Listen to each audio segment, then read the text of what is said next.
Students pouring into the AMPS Entrepreneurship Leadership Institute retreat in Rincon, Puerto Rico.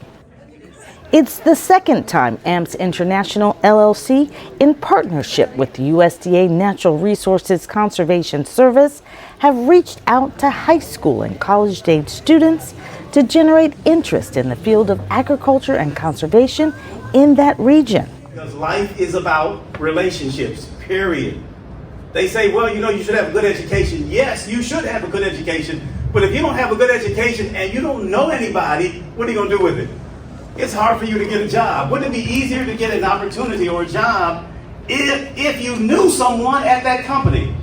Why would you want to go somewhere and turn in a resume like everybody else? Our islands are not growing. If anything, they'll become smaller with time because of the upcoming challenges of climate change. So that requires everyone in this room to care. Right, so when there's a problem, entrepreneurs come up with solutions. Where there's a void, entrepreneurs fill the void. Through using innovation, creativity, working in teams, being able to network, tapping into Lewis, who's filled with a lot of contacts and access to funding. It's really up to you. The partnership between AMPS Institute and the USDA Natural Resources Conservation Service, made possible by Chief Terry Cosby and his colleague Vivian Dixon, who helped champion thousands of dollars in funding so students could participate for free. This is a critical venture to generate interest in the field of agriculture and conservation in the U.S. Virgin Islands and Puerto Rico, because most of the food and water in the regions are imported. My name is Sofia Muñiz Ferrer. I'm 21 years old and I go to Iowa State University. So I choose to came to AMP because I was past national officer from the FFA, and at the state convention they started talking about the institute, about how good it was, and my sister also went here, and that's why I decided to join. Excellent. My name is Arisa Sepulveda Vega. I am from Aguada and the school is Dr. Carlos Gonzalez. I'm 16 years old and I came here because James comes to the school and the teacher say, Sarisa, you want to go? And say, yes, I like to experience more. Sure, you're open to learn, absolutely. Yeah. Thank you. My name is Roy Rivera Irizarry. I just graduated from high school and I'm going to college to the University of Puerto Rico at Maya West. And I really like this opportunity that AMPS Institute offers.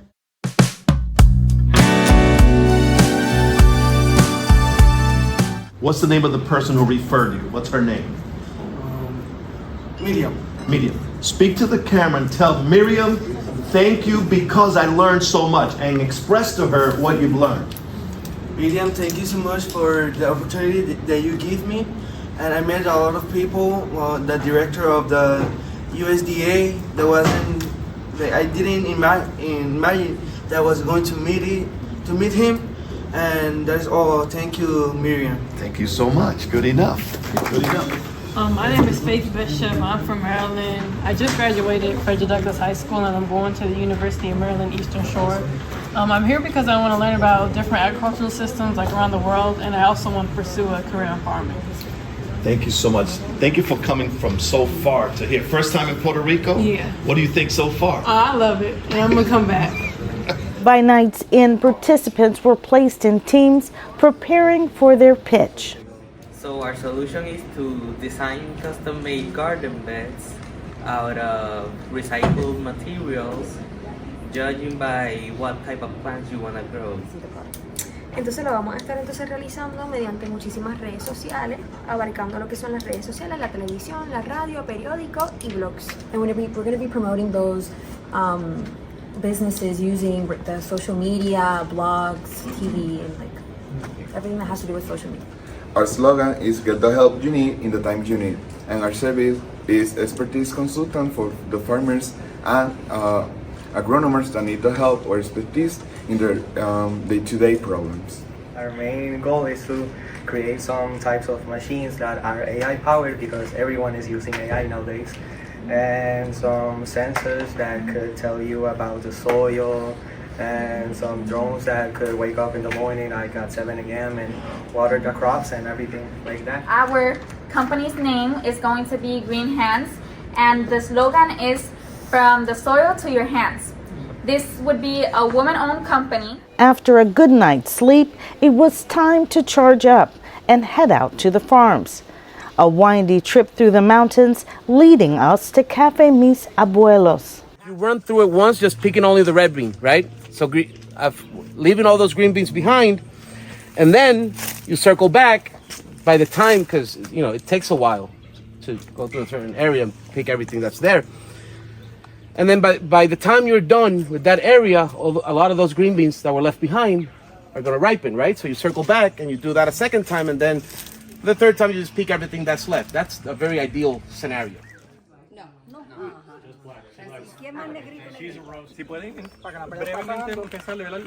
From coffee to cacao, the AMPS Institute participants getting a hands-on experience up close. That's the cocoa bean. He took some that he planted for seedlings and he used those for grafting, so he grafted other varieties into it. And he left other areas that is just a seedling to see how they produce. So for those of you that don't know, when you're planting from seed, you're depending on the genetics of that particular seed. So you may not know what you're gonna get. You may get this, or you may get this, or you may get something prone to it. Si es del mismo padre, cada hijo sale diferente. So cada semilla va a salir diferente. Puede ser productiva o no. The seed can have different, just like all your brothers can be different, right? I mean, So you went through the coffee farm, you went through the cocoa farm, and they told you what some of their challenges are. And as Juan always say, one of the biggest challenges is what? The workforce, right? That's one of the biggest challenges that these farmers have. On the return, teams developing their strategies and hearing from ambassadors on how to prepare for the pitch competition. Now we're gonna see some of the things you can get better. But the night wasn't over. It was time to learn the importance of not only stretching their minds, but their bodies.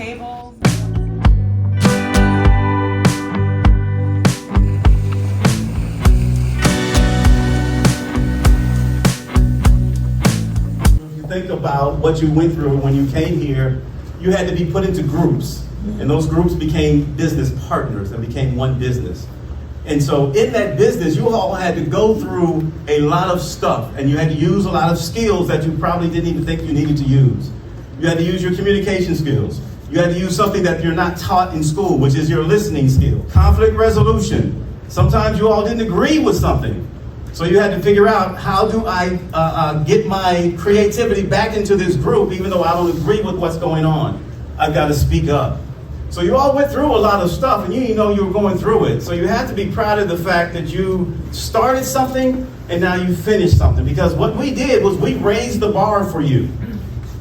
And you came to that bar and you exceeded our expectations.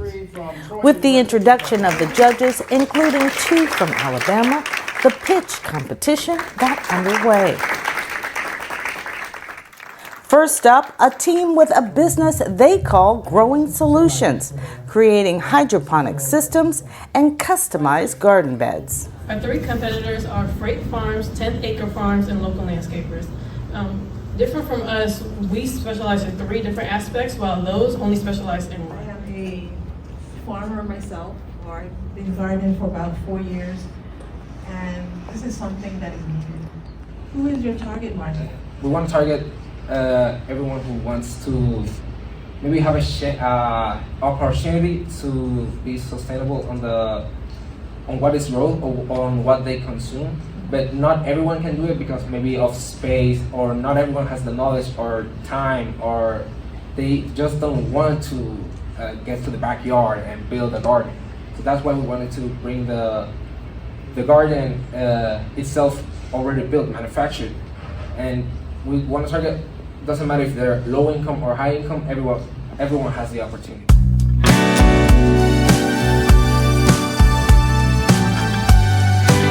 Giving farmers more exposure is the idea behind the Team Echo organization.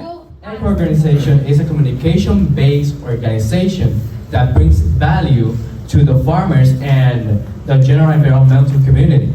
The people that we will be marketing to will be the farmers.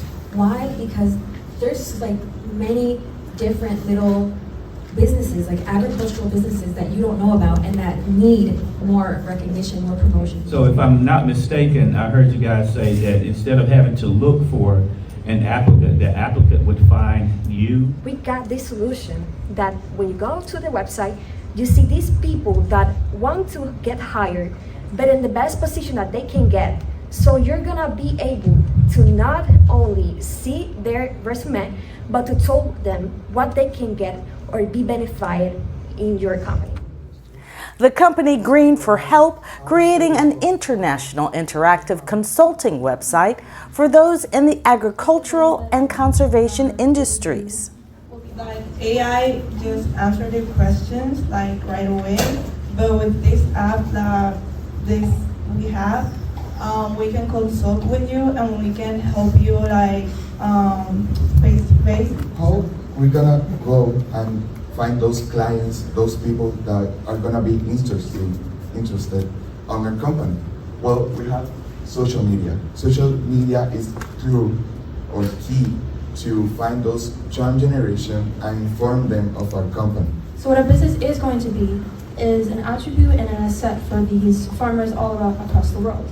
But our vision is to provide a reliable source for these farmers in order to network, for their network. I love that you said you guys wanted to connect farmers with farmers, because all of the education in the world, all of the money in the world, without relationships is nothing. So I love that you brought it back to relationships, and I love that you took us through your website and you even pointed out, what you learned along the way yesterday, what some of the farmers were saying, and then you brought it back to how you guys could help. So great job.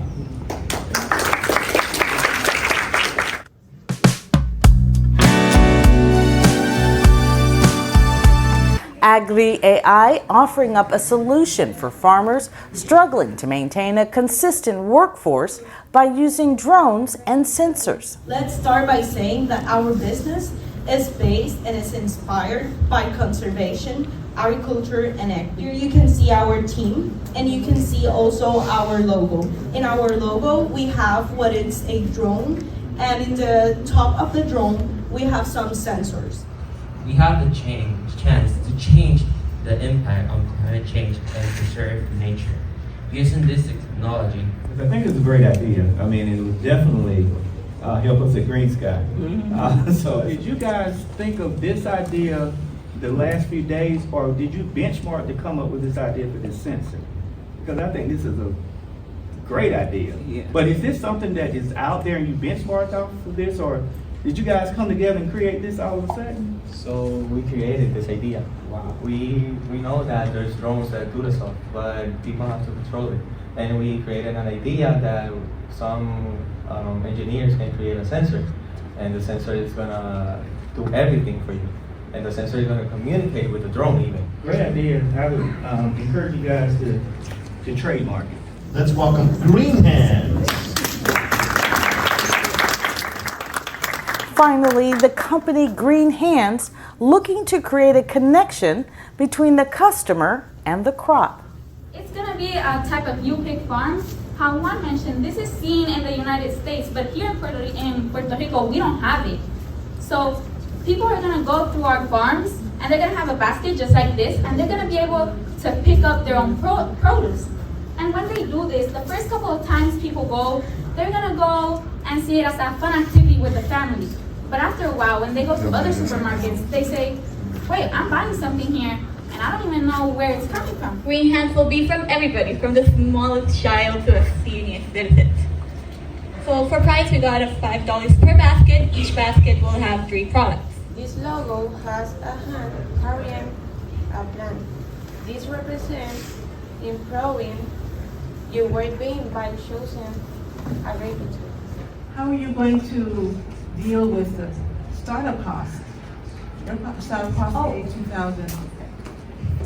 Okay, so actually we searched some grants, and one of them was the value added producer grant that was $75,000, and another grant was the Sustainable Agriculture Research and Education grant that will be $25,000.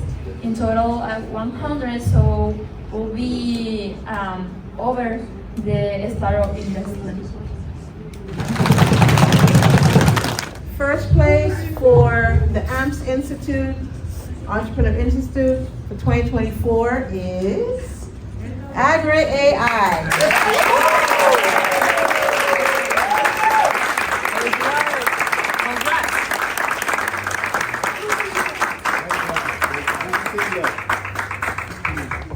Great job.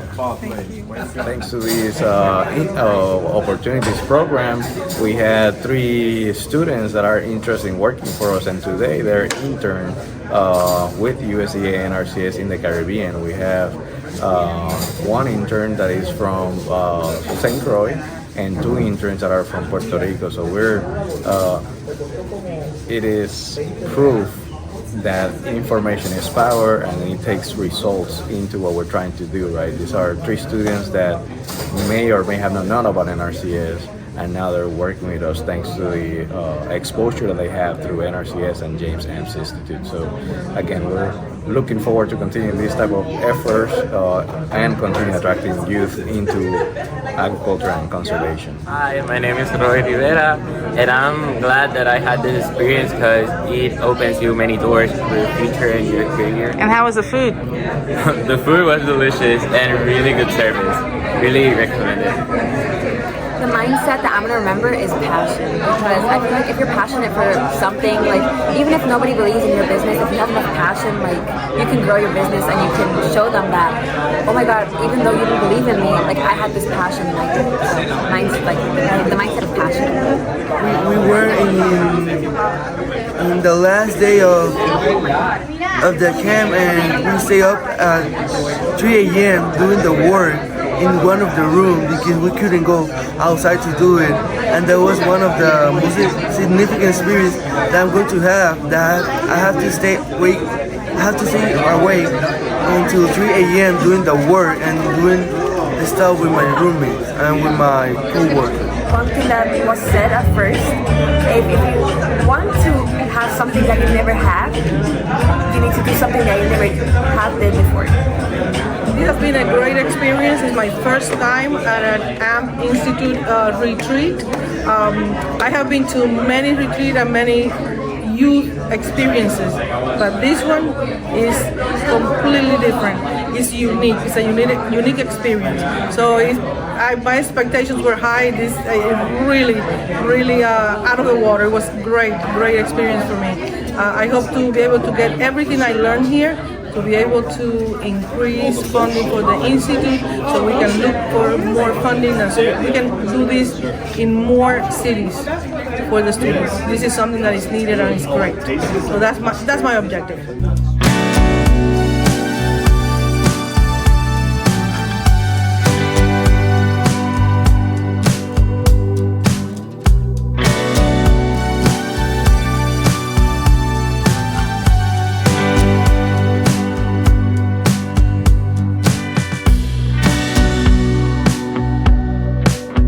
AMPS Institute and the USDA Natural Resources Conservation Service is looking to hold its intensive youth entrepreneurship retreats stateside next. We'll keep you posted.